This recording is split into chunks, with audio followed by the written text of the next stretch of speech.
Déjame que te presente a Mark Screech, un actor camaleónico, intuitivo, lleno de recursos. A mí me está interpretando en este mismo instante, y yo como personaje nunca me he sentido tan lleno de vida y de matices. Dejemos que sea él mismo el que nos demuestre sus capacidades interpretativas.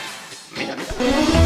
Hi ha una cosa que té Castelló que no la té un altre lloc del món. Rodones artístiques. Doncs estaria molt bé que ficaren més carrils bici, ràpids i segurs, i que tingueren la premsa diària impresa al terra. Això fa la tele? Això quan hi és?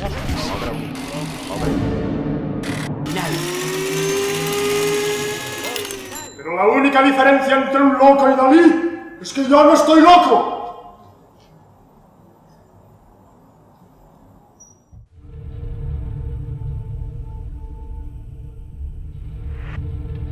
Beto. Beto. ¡Beto! Beto, ahí te he dejado lo tuyo. Pruébatelo, creo que es tu talla, pero si no te busco otra cosa. No me digas que mi hermana no te ha dicho nada. Me ha dicho mi hermana que te gustan mucho los chimpancés, ¿no? Uy, Consuelín, ¿no estás per así? Ara, signo de justificant.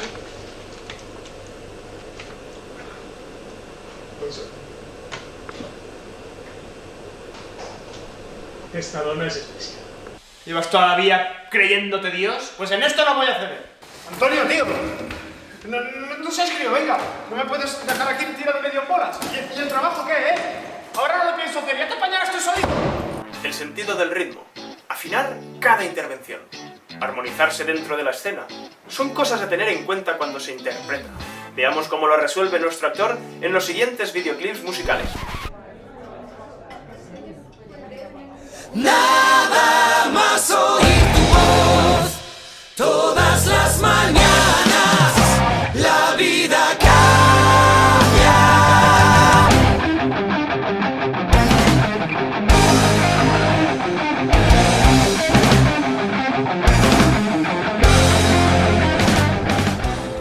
Buscaba a quien querer.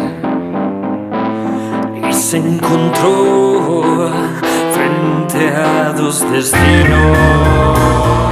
Y qué manera de perder las formas, y qué forma de perder las maneras.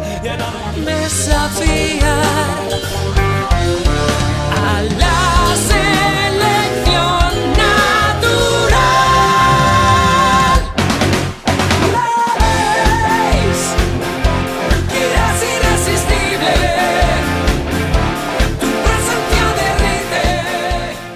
Así que si lo que buscas es un actor con garantías para encarnar a tus personajes, lo tienes aquí. Contacta con Mark Screech.